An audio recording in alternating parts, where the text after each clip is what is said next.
baby boomer fans. We are Jackie and Janine, the Pfeiffer sisters, and love to talk about the 1950s, inviting you to reminisce with us as we explore experiences of that decade.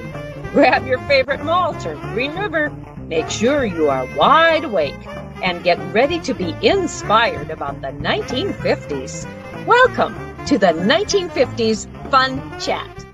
Hello, friends. Thank you for joining us again today on another history lesson, actually from the 1950s. And we often include history even on the subject before the 50s and after the 50s. And sometimes it's just kind of fun to learn how dedicated that 1950s decade was to the transformation of America. Wouldn't you say, Jackie? Indeed. So let's start. Welcome, folks. And please do note on the bottom of the screen, www.whilethewindmillwatch.com. Please go there for all sorts of information about this 1950s Fun Chat. In fact, you can see the 208 preceding Fun Chats that we have on there about the book, which is noted in the upper right-hand corner, While the Windmill Watched, A Slice of Rural America in the 1950s, about the vendors, about the authors, and about where the authors might be appearing. We occasionally travel and show folks in person and tell them about our book of the 1950s. That's historical fiction, modern fiction, let's put it that way, 1950s. So let's get going here. So do any of you viewers live in a household that included a few dolls? Well, our guest has collected enough dolls to fill a doll museum. Marsha Miller is a native Iowan and raised in Ottumwa, Southeast Iowa. In 1957, she graduated from high school and then graduated from St. Luke's Methodist School of Nursing in Cedar Rapids, Iowa in 1960. She also acquired a degree in anthropology from Iowa State University. Currently, she belongs to the Iowa Archaeological Society, the Iowa Kate Sheely and Sunbonnet Doll Clubs, and volunteers at the Ames Public Library. She is a member of the Iowa Jewish Historical Society Board, plays in a 40-year-old bridge group, and attends volleyball and bluegrass events with her coach/musician husband. Marsha and her husband have been married for 65 years.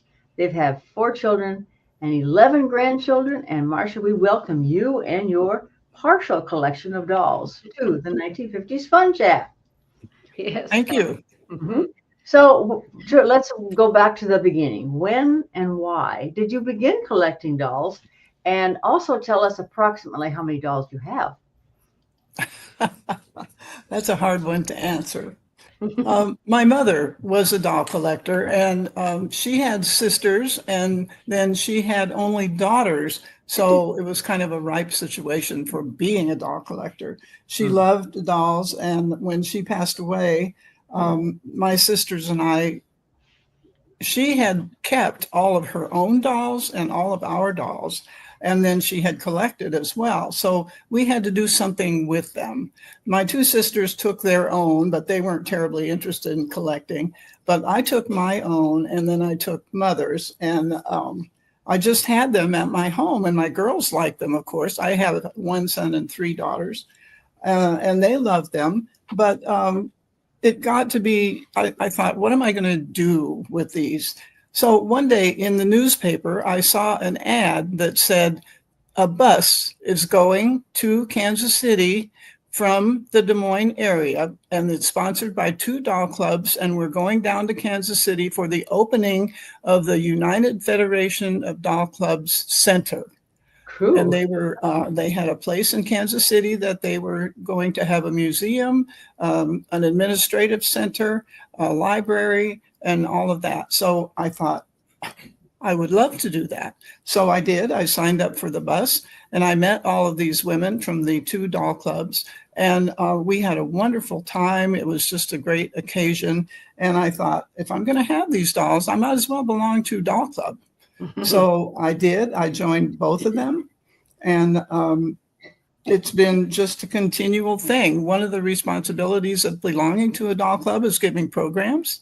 And so I had my own dolls from the 40s and 50s. I graduated from high school in 57. So most of mine were late 40s and early 50s. So it's perfect for this program. Mm-hmm. Mm-hmm. I'm going to start with my own dolls here because I want to make a statement about how the progression doll makers, there are many well-known doll makers, and they were constantly from the beginning trying to find materials that were more appropriate for children to play with, that lasted longer, and so forth. So I'm going to point out some of those things, and I'll hold them up when I Okay. start. One of the first materials that was very big in the 40s was called composition. And it took away from the earlier dolls. My mother's dolls were porcelain, so they were breakable. Sure. So the composition dolls, composition is kind of a mixture of sawdust and glue and other things that were not breakable. So the composition dolls were really very nice dolls. And this little one is one of mine. I have a picture of myself with this little doll. Okay. There we go. Yeah. Aw. And she's just a cutie. And these are her original clothes. So Marsha, when composition materials came along in the 40s? Yeah. And some maybe late 30s, 40s. Mm-hmm. Okay. And then what was, other than porcelain, what was used ahead of that for doll making? Mostly porcelain, and a lot of cloth bodies that were stuffed with sawdust and ground up corn cobs and all of that kind of thing, along with the composition. Most of the cloth bodies then began to be stuffed with things, softer things like cotton and things like that. Okay. So, and this little doll is composition also. And this is, she is one of my favorites. This is Nancy. And there's me. With Nancy. My grandma made us a lot of clothes for our dolls, and so that was really fun. Did you have a special friend at all named Nancy, or how did she get that name? No, I don't know. Just the name that I had that I liked, I guess. But I remember most of the names of all my dolls. And Marsha, would you get the dolls for any certain occasion? Oh yeah, right. Christmas, birthdays, all of that. We Mom encouraged that, of course, because she liked dolls, but we loved them too. We were always excited to see what doll we were going to get. There were some boy dolls, and he's composition also. Okay. And most of them had, like this one has tin eyes. The eyes progressed from tin eyes to the glass eyes that we see in most dolls. So his name is Stevie. Okay, so Stevie, would he have been more attracted to little boys who wanted a doll? Possibly. Who knows? I mean, I think it's become more acceptable for boys to have dolls as time went on. I doubt very much if little boys on the farm had dolls. Sure. By chance, did any of those dolls that you have come from a Sears or Montgomery Ward's catalog? Oh, I'm sure they did. Oh, yes, because the catalog was such a fun thing to come and we'd pour through it and pick out things and, that kind of thing. Yes. Like all the kids did at that age. That first doll you showed us, is that the first doll you ever received, or was there one before that? No, I'll show you the one before that. Okay. Oh, Raggedy Ann. This is Raggedy Ann, and this is my original Raggedy Ann. She's probably 85 years old. How have you kept her eyes are different? Her eyes, the early ones had set on eyes. They weren't painted. In some of there are lots of books for dolls that you can, and there's one of the books for dolls, it has diagrams of all the different faces that Raggedy Anns have had, and that's how you date them. Looking at the different kinds of faces. And this date would have been in the 40s, this gal? Yes, she's very early. And her hair is almost no longer orange. But it was. Marsha, do you know any history behind the Raggedy Ann? Who created them or why? Oh, I do. Yes. There was a man named Gruel, and his little daughter was ill. And I think she was chronically ill because I think she was in bed a lot. And so he created the Raggedy Ann at the time. And then later, of course, there's Raggedy Andy and the camel with the wrinkled knees. And there were a whole group of dolls that went with Raggedy Ann, as well as books. He created storybooks to go along with them. Little golden book. Yeah. Well, there's Raggedy Ann books as well as little golden books. Yeah. So I just want to point out that also this was one of mine as a little child. So they did make little black dolls at the time, and a lot of those are from the radio show Amos and Andy. Sure. And so How would one purchase one of those dolls? Would they have to go through the radio station to get it, or would they? Oh no, they were in the stores. In stores, okay. They were in the stores, yeah, because again, that's a good money maker for people. And I'm sure it was an attraction for those children of black skin color. Oh, well, hopefully, yeah, because in the beginning, of course, there were some porcelain black dolls, but not very many. Okay. Moving on in terms of fabric or the kind of material they used to make dolls, they started making them out of a rubber. This was called Wonder Skin, and it's a very flexible kind of rubber. Vinyl was not yet in, but this little dolly was an advertisement for Vanta baby clothes. And Vanta is the company that invented the little, we've all seen these if you're a mother, the little shirts that you don't have to have buttons or zippers or anything. They expand at the shoulder, right, so that you can have an easier time putting it on your baby. Okay. The little dresses like that. So this was an advertisement from Vanta for baby clothes. And that's B-A-N-T-A, Banta? V-A-N-T-A. Mm-hmm. Oh. Can you still buy any of those dolls by Banta? I don't. There are other bigger dolls that were put out by Vanta, and I don't have one of those. And I doubt that you could still buy. I mean, you could buy them maybe at an antique store. If you run across it. That's the fun thing about collecting, is that you just keep looking. You never know when you're going to find things that you want. Are you still collecting, Marsha? I promise my husband I won't. But are you still collecting? If I find something that is really special that goes with something I already have, sometimes I do. But I'm really careful now. I don't buy much. More selective. And where would you find some of these dolls, or how do you prove? Antique stores and stuff, but also there are doll sales regularly. There's used to be one at the fairgrounds once a year, and it's just hundreds, literally almost hundreds of booths of people who are selling dolls. Yeah. And they also have a booth of someone who will repair that kind of thing. So it's fun. It's a fun thing. And you just look for them. There's a special one in Makokata every year. Okay. People who collect know where these are. Yeah. Yes. This doll is one of my bigger ones, and she's rubber. And so they tried rubber for a while.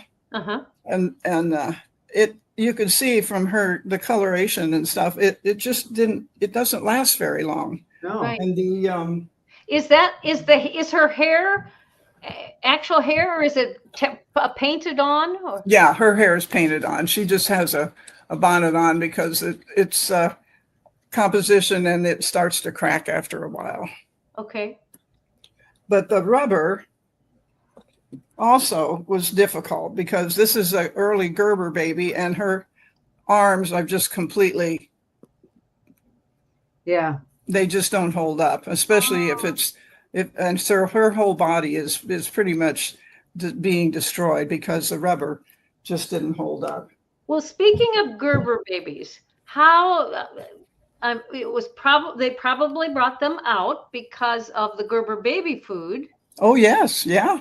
And there was a Gerber baby who was usually the role model for the company. And so were the dolls always tried, were they always tried to be formed and shaped like that Gerber baby? Yes, actually, there never was a real baby. Oh, I believe it was 54. I'm going to talk about that in the 50s, but I'll talk about it now.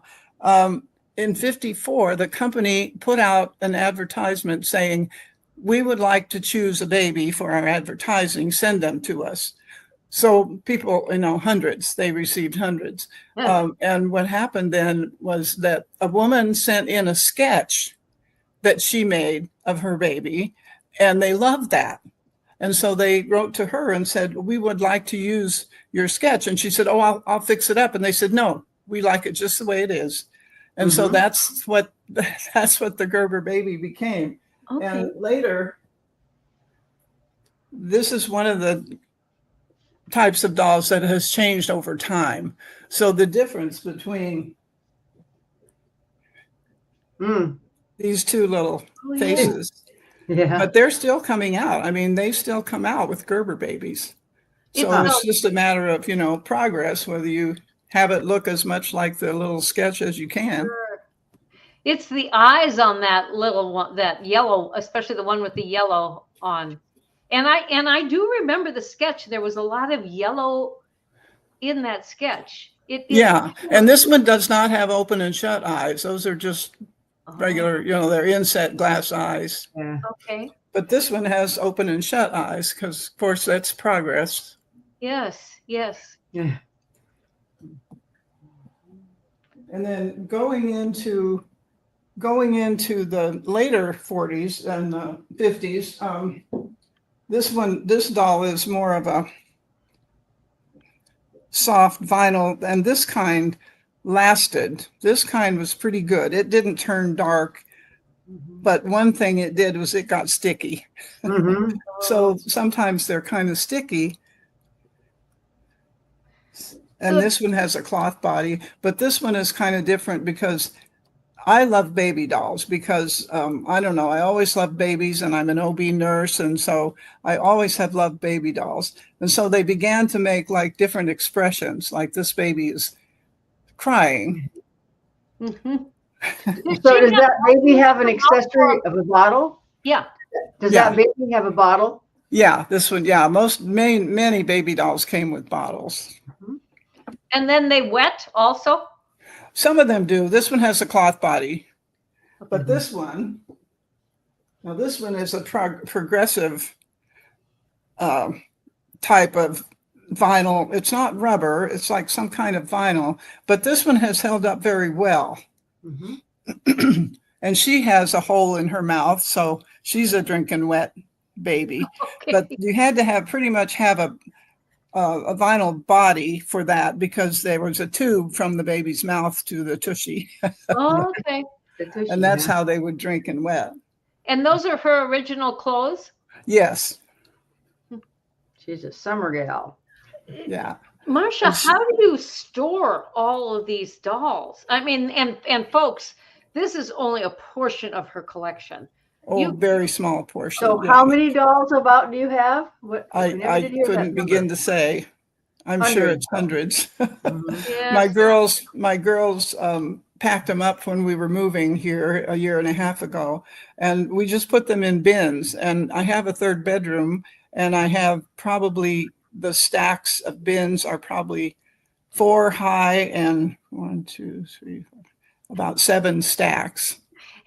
And I have them categorized at least, like black dolls, Indian dolls, Asian dolls, cloth dolls. Yes. You need a museum for sure, so everyone can enjoy them. Do you? I'm going on now.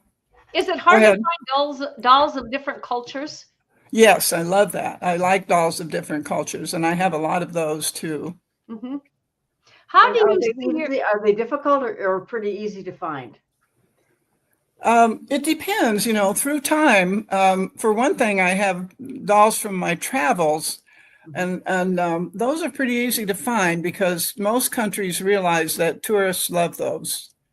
And so But I'm pretty picky. I want ones that have original clothing to the country that I'm in, that kind of thing. Some that indicate where you got it. And so those are fun to find, but it's pretty hard. It's hard to find a nice doll these days because many of them are, they're so hard. They're not cuddly. The heads are hard and the bodies are hard. And most of them, maybe many of them come from like TV programs and stuff. And so I don't know. It's not easy to find a pleasant doll these days. Yes, I think you hit the nail on the head there. It's a pleasant doll. What I noticed, because I have a little 2-year-old granddaughter, it's hard to find a doll for her that has a pleasant looking face or a smile face. A lot of times there's little looks on their faces. And I would want one that was cuddly, or you know, you want to feel it to carry it around and so forth. Anyway, you need to probably go to cloth dolls for that, you know, because they're just more. Okay, I'm ready to go into Cabbage Patch dolls. Pardon? Cabbage Patch dolls are cuddly from the 80s. Oh yes, right. And Marsha has a pile of those, don't you, Marsha? Yeah. Okay. I'm ready to go into the 50s now. Okay. And I've talked about how they progress in terms of materials that the dolls are made from. I have a very interesting, and the reason you'll know David and Hannah Gradwell, who lived here for many years, and Hannah still lives here. When in the 50s, one of my favorite dolls was called Terry Lee. Oh. This is Terry Lee.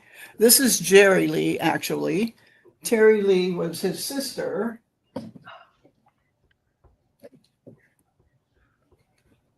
This is Terry Lee. Okay. And what was special about them?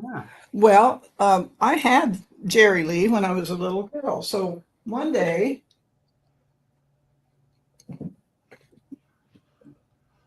I was with David Gradwell, who was an archaeologist, and we were doing some studies in Lincoln where he lived. And we went to the museum in Lincoln and we were looking around, and I said, "Oh, look, there's a Terry Lee." And he said, "Well, how do you know about Terry Lee?" And I said, "Oh, I have a Terry Lee." His aunt, Violet Gradwell, invented Terry Lee. Oh my goodness. Small world. And it's just amazing. She was a doll maker, and she invented Terry Lee, and that's very popular doll from the 50s.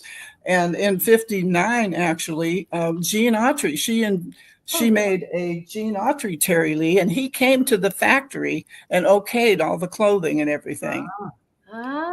Did he have a horse too? Pardon? Did he have a horse also? No, he didn't have a horse. But one of the things that Violet Gradwell wanted for this doll in this time period was she made many, many clothes for these dolls. They even had fur coats. They had everything. And it was a very popular doll. And I was just so interested to discover that here his aunt was Violet Gradwell, which was so interesting. So the hair looks very natural on this doll. Yeah, they're very cute. There's nothing like them. They're quite unique. And invented in the Midwest. Yeah, right. And there's a big book about them. When David, for his 70th birthday long ago, we've been friends for many years, he told Hannah that he would like to have me. Hannah called me and said, "If you find a Terry Lee, would you buy me one? I'm going to give it to David for his 70th birthday."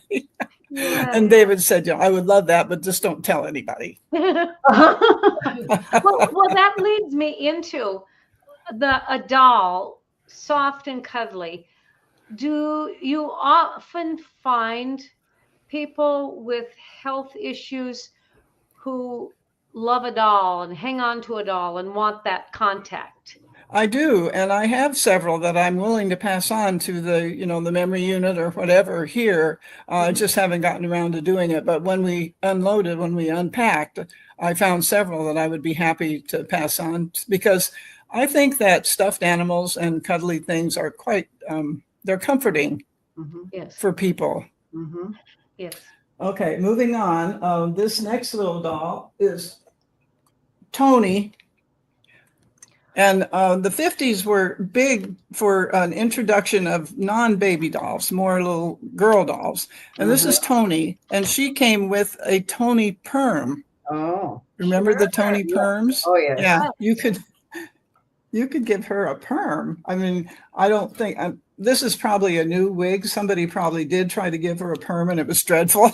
Yeah. Well, those But Toni she has a new- perms were dreadful. That looks like a 5-year-old picture, doesn't it? Yeah. This is, I don't know if you can tell by looking at her face, this is Betsy McCall. Oh, okay. Do you remember the paper dolls in the McCall yeah. magazine? Of course. Yeah. Well, then they finally, then in the 50s, came out with a little doll called Betsy McCall, and she's quite cute. Mhm. But again, she's a little girl doll. She's not a baby. Yes. Was there only one of those made, Marsha? Oh, no. Okay. No. There are several. And again, they change through time. Sure. Was there a doll put out for Breck shampoo? Because I remember the ad in McCall's that had this beautiful, more like a teenage girl, blonde hair, and it said everyone wants to be a Breck girl or something like that. I remember that ad too, but I've not seen a doll, but that doesn't mean there wasn't one. I don't know. I don't happen to have one. Mhm. A lot of the dolls in the 50s, they started to be like this is Ricky from I Love Lucy. Oh, So little Ricky had little Ricky had a doll, a namesake. Little Ricky had red hair, but huh. And then also, I can't pick them all up, but over in this corner right there is the Little Women. Oh, yes. I'll pick up one of them. So did those come out after the book or before the book? Oh, after. Oh, well, after. Yeah, yeah. And through time also, there have been others that changed through time. Madame Alexander has always put out the Little Women, but then there are others who put them out as well. And one of the reasons why we love this is because my grandmother's maiden name was Alcott. Oh. And so we're hoping that, I'd like to be able to find the connection between Louisa May and us, but never haven't so far. But anyway, they were really nice, lovely dolls. And then her garments looked so pristine. this is Louisa May Alcott. Oh, is it? Yes. So she, and she's a Madame Alexander also, and she has her book, The Little Women, in her hand. Cool. Neat. And these were all 50s dolls. Gosh, Jackie, we kind of missed out on a lot of those dolls, didn't we? We got right. Get Betty, and I got Janine and Charlene, the Right. big I had my first one is Sissy though. Yes, but that would have been in the 40s for you, Jackie. Well, I probably would. It was early 50s. It was a cloth body, and the head. Well, it's your story. Go ahead. I'll tell you later.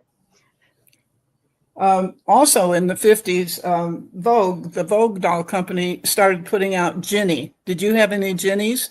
No. No. Well, they were so cute. They were 8-inch, little 8-inch dolls, and they had such wardrobes. They had clothes, and also furniture. They had little beds and wardrobes and all of that. And they were very popular in the 50s. And that was put out by Vogue. And then Madame Alexander picked up on the 50s and started putting out her dolls. And many of them were, this is Betsy Ross. Oh, She yeah. has a little flag there. Right. Many of Madame Alexander's were characters of real people. Were there, in the 50s, do you know if there were certain dolls that were in much more demand than others? Well, I could imagine that whatever is currently in vogue, what happened with the Cabbage Patch in the 80s. Yeah. I mean, you had to wait in line You for did. dolls in the stores for that. Mhm. I think it's just a fad kind of thing. Mhm. And so I can imagine that many of them at that time were very popular and hard to find, but I can't identify a certain one. How about dolls that walked? Do you have any of those? I don't. Some of the Jennies were walkers, and you could make them walk by just moving them like this because their legs would swing. Oh, okay. But I don't have a doll that walked like mechanic type Mhm. of thing. I'm not crazy about mechanisms. Okay. Mhm. So no Yeah. talking dolls then either. Yeah, no. Well, no, the talking doll like the Chatty Cathy, those were Mhm. later. Okay. Those were the 60s mostly, and I don't have them. I thought that was But such a cute it name was for a popular doll. in the 50s. It became very popular in the 50s also to have dolls that stood for cartoons and stuff. Mm. Like, Okay. Like Minnie Mouse. Do you have Minnie? Oh, Popeye. I do, like Popeye and Nancy and Sluggo, Nancy, right. Little Lulu. Uh-huh. Yeah. It became very popular to have those type of dolls in the 50s. Well, I have to ask our listeners, did they ever know that there were this many dolls? Okay. Oh, Of course not. Or it'd be fun to know what kind of dolls you had in your childhood too. oh, it would be. Our Yes, it would listeners and be. watchers. One of the most popular dolls ever that came out in the 50s, of course, is Barbie. Yes. Oh, yes. And the original Barbie, I believe, was like in 58. And I don't collect Barbie. It's just too overwhelming. Mhm. But this one is one of my only ones, but she's very special. The card here says, in memory of Hazel. And one of our doll club members, when she passed away, at her funeral, they had 2 huge tables full of all her dolls, and they said, please take one. Oh my. Oh, And each one of them had a card on it in her Nice. memory. yes, I thought that was such a neat way to truly it is. get them distributed. Yeah. Mhm. But Barbie, of course, has not lost popularity. She's No, it's I still should there. say. We have dozens here. right. And then my last 50 Ah. Yes. doll is Elvis. Yes. And I was in high school when Elvis came out, and I loved Elvis. And he actually came to Ames in the early 70s, and so I think that was one of his last concerts. But boy, I went. So would the company, was that Elvis's own company who put that out, or would a doll company have rights in order to? Right. Now this is endorsed by Graceland. Oh, Elvis Presley Enterprises Incorporated, all rights reserved. Mhm. mhm. Well, as we moved on, did the American Girls come out in the 80s? Yes. Yeah, and I have American Girls. I have my granddaughter. I bought 2 American Girls for my granddaughter, and they're lovely. I just really like them. And she asked me to save them for her when she went off to college for when she had a little girl. So far, she has 2 little boys. Yeah. So I still have them. What era do your American Girls represent? Oh, everything from the beginning, like Pioneer Girl. The nice thing about American Girls is that they're very historic, and they have books that go with them. They do. And each book is about the time period that the girl represents. So they have everything from a Native American to, I don't know what they have now, way many. I think they also have one that you can order that is your own coloration. Right. So it's expanded quite heavily. They have stores. I once heard at an invitation or a thing I went to about advertising that the whole American Girl enterprise thing is one of the most successful advertising things that has ever been. And they have hospitals for the girls too. So they have wheelchairs. They have. You can go to the American Girl store and have your doll's hair done. Yeah. We have 2 in our house. I love them. They're just beautiful. Yeah, I do too. I like them very much.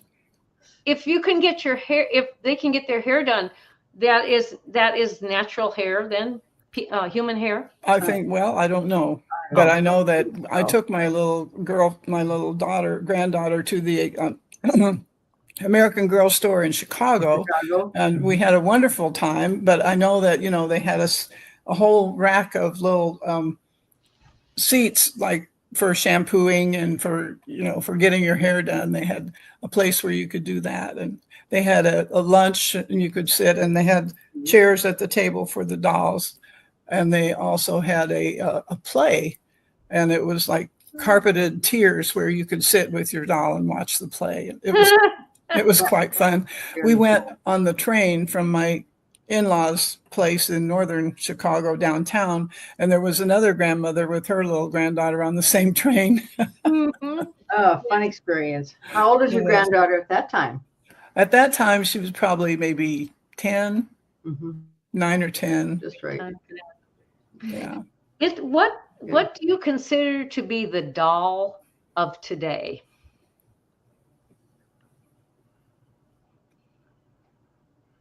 Well, I think the American Girls are still probably pretty popular. The problem is, of course, that they are expensive, but as time goes on, there's always knockoffs. There's always dolls put out that mimic the popular, more expensive ones. So Target has their own. I think that even Madame Alexander put out an 18-inch girl doll, and they're very nice, and they have clothing, and they have pieces of furniture, and they have all of that. So, and they have the horse and all the horse stuff. So most little girls are able to have that now without having to buy the original. American Girls have, what, Jackie? Go ahead. I was going to say American Girls have a series of books with them. Yes, they have the books, and that's very nice because it talks about the time period that they were. Yeah, but you can, like, I bought my little granddaughter the original American Girl doll, but then I bought stuff for her at Target. You can buy the furniture and the clothing and stuff that you don't have to spend so much. And they have patterns, and I have used those patterns to make. Oh yes. She very often found books at the library with patterns and brought them to me, wanted me to make. So I did. I made lots of American Girl clothes. Did jewelry ever become a part of having a doll? Not for me. Okay. I never had any jewelry that went along with that. I was thinking of, when I was little, I had like a Mr. Peanut bracelet with little Mr. Peanuts on it, but that's as close as I ever had, I think. I've not ever been a big jewelry person, so maybe that's part of the problem. Well, so do you have any dolls from Mexico? From what? From Mexico? Do you have any dolls from Mexico or represent Mexican culture? Mexico. Oh yes. Yeah, I have lots of international dolls. Okay.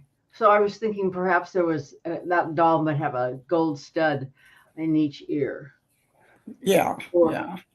I have a flamenco, there's a flamenco dancer, and there's some different ones that represent different countries. And we've had the pleasure of traveling quite a bit. So I have dolls from Egypt and different places, Israel. Cool. Yeah. Yes, you need a museum. Yeah. I have do we have time? I have just one more. Sure. Okay. I just wanted to kind of show you the way dolls have changed through time. This was my mother's doll. And this was the very first Campbell Kid. This is not her original clothing, of course. But this is the very first Campbell Kid doll from 1910. Oh, my. And she was my mother's doll. And there again, her head is, they advertise this kind of material as can't break them. And so this was something that they invented to try to find a doll that wasn't breakable.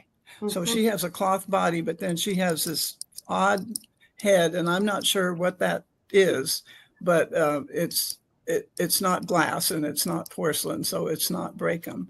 Is it solid? Yeah, it's solid. Wow. Okay. And they were called Campbell Kids because what? Well, the Campbell Soup. Yes, That it was an advertisement for Campbell Soup, and Mhm. that's one of the types of dolls that has been made ever since 1910. Oh, it still is being made? Yeah. Wow. See, I mean, they've come out in every possible way. They have kits that you can sew, and then they have hard composition ones, and they have soft ones, and they have plastic ones, and they have every different kind you could imagine. Yeah. And because I started out with my mother's, I have collected Campbell Kids, so I have lots of them. They're very Do you have cute. a Pillsbury Doughboy doll? I do, yes. That's in my advertising presentation. Oh, okay. Another doll that was very, this is one of the Dion quintuplets. Oh, really? And she's put out by Madame Alexander has the rights to put out the Dion babies. And then here's a more recent one. That one is composition, and this one is plastic. Oh, they're just so petite. And they're so cute, and they always are identified by color. Each one of them has their own color. Okay. So what green? This is yellow.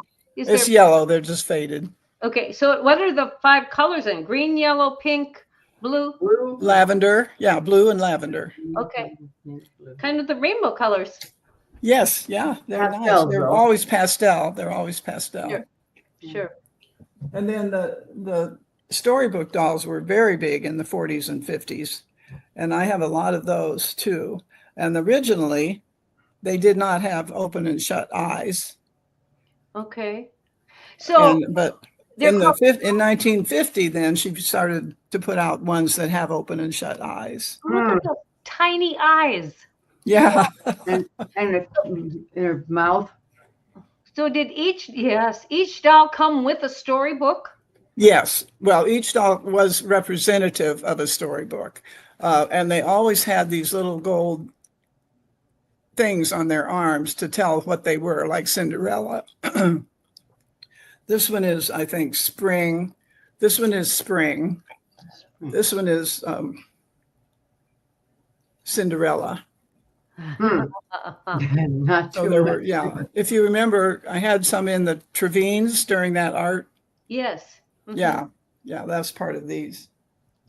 And then I already showed you how the Raggedy Ann. Raggedy Ann hasn't changed all that much. How could you change Raggedy Ann? Right. Oh, yes. But they have come out with a black one, a baby one, a beanbag one. So they do come out with different ones. Well, Marsha, from Raggedy Ann going back all the way to that first precious little doll that was your mother, what a beautiful example of the collection of dolls that you have in your home. Thank you. How many? Isn't it nice to know you don't you don't have to feed all those mouths? You can. That's right. Yes, indeed. Right. I'm afraid we wouldn't have them if that was the case. Yes. Well, we do thank you, Marsha, for this wonderful presentation of doll collecting, and just the fact that the comfort that so many of those dolls have brought to little boys and girls, and probably women as well, throughout, and maybe men even throughout the decades. Yeah. We have in one of my doll groups my doll clubs, there's about 22 of us, and the other one there's 10. So there definitely are people out there that are collecting and having a good time doing it.